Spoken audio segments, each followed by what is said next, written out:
Hello မင်္ဂလာပါတဲ့ဒီမှာညီမလေးကကလေးလေး3ယောက်ကိုတဲ့သူရရင်အမိုက်တွေပြစ်ပြီးမှတွန်းလဲနဲ့လောက်ကင်ပြီးကမှကလေးလေးတယောက်ကိုမိခင်ပီတာဆိုတော့လောက်ကင်စားတောက်တယ်ညီမလေးကိုချစ်လွန်းလို့အမြဲတမ်းနဲ့ကြည်တယ်ကျမလည်းနေမကောင်းတော့အိမ်မှာနေပြစ်တယ်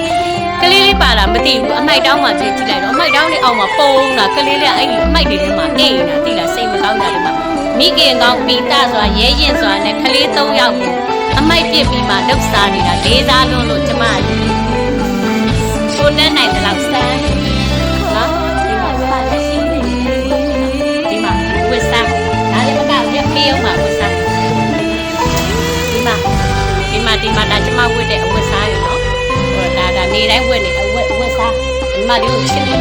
ပေးရပါဒါကတော့ကလေးလေးအတွက်1 set လေးတွေရဲ့မြန်မာဆက်1 set လေးတွေရဲ့အနှွေးတယ်လေးတွေရဲ့ကျမတက်နိုင်တဲ့လောက်စမ်းဒီနဲ့ဒီအဝစ်စားလေးတွေကိုဒီမှာလေးကိုပေးတာဖြစ်ပါတယ်ဒီမှာလေးနဲ့ကျေးဇူးတင်ပါတယ်စဉ်းစားတာရအဆင်ပြေပါစေလို့ကလေးတွေရောကျန်းကျန်းမာမာလေးရှိပါစေလို့မဆုတောင်းပေးပါတယ်ကျေးဇူးတင်ပါတယ်ရတယ်နေတိုင်းပြေးချင်နေတာသူလားကိုကအလုပ်သွားနေတယ်ကြုံလို့နော်နောက်ထပ်လည်းပြေးမယ်နော်မရှိရကွနေမကောင်းတော့ကြဝစ်စားတွေကမရှိတော့မဖြစ်အားလေးလို့နော်ကျေးဇူးပါကိုမလေးအိတ်ရှိတယ်ငါပြောသည်ဤကြခွေးမုံလေးတွေရောကလေးလေးတွေကို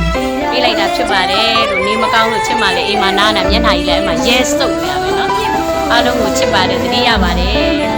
မိခင်ကောင်းပီတာစွာကလေး3ယောက်ကိုတွန်းလဲနဲ့အမိုက်လဲပို့ပြီးမှနှုတ်ကြွေးနေတဲ့ကလေးရှိဒီမှာသူချစ်နေတာအကြီးလေး2ယောက်လည်းကြောင်းထားပေးတယ်နော်ကြည်အောင်အငယ်လေးကသွားရတွန်းလဲပေါ်မှာပါတာတကယ်ကိုလေးစားတယ်နော်တကယ်လေးစားတယ်ကိုမိခင်ကောင်ပီတာဆိုရက်တည်နေတဲ့ညီမလေးကိုတကယ်လေးစားတယ်အမနောက်တစ်နေ့လည်းတက်နိုင်တယ်လို့အမလှူပါအောင်မယ်လို့နော်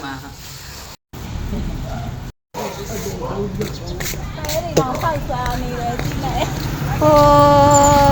ဘာရီစားနေရတော့ဘာရီတော့လေတော့အော်ဒါပဲတော့ကလေးဖောက်စားလာမကြည့်အောင်အငယ်လေးကဒီမှာတဲ့အကြီးလေး2ယောက်ကိုကြောင်းထားရတဲ့ညီမလေးအာကတတိဖိုက်တင်ကြောင်းသွားနေလို့ဖိုက်တင်နော်အများအားပေးပါတယ်လို့ရမ်းချစ်တယ်ဒီမှာကြည့်အောင်ဒါလေးကသွားရပါတယ်ချစ်စရာနောက်နေ့လည်းမတက်နိုင်လောက်လှူပါမယ်လို့နော်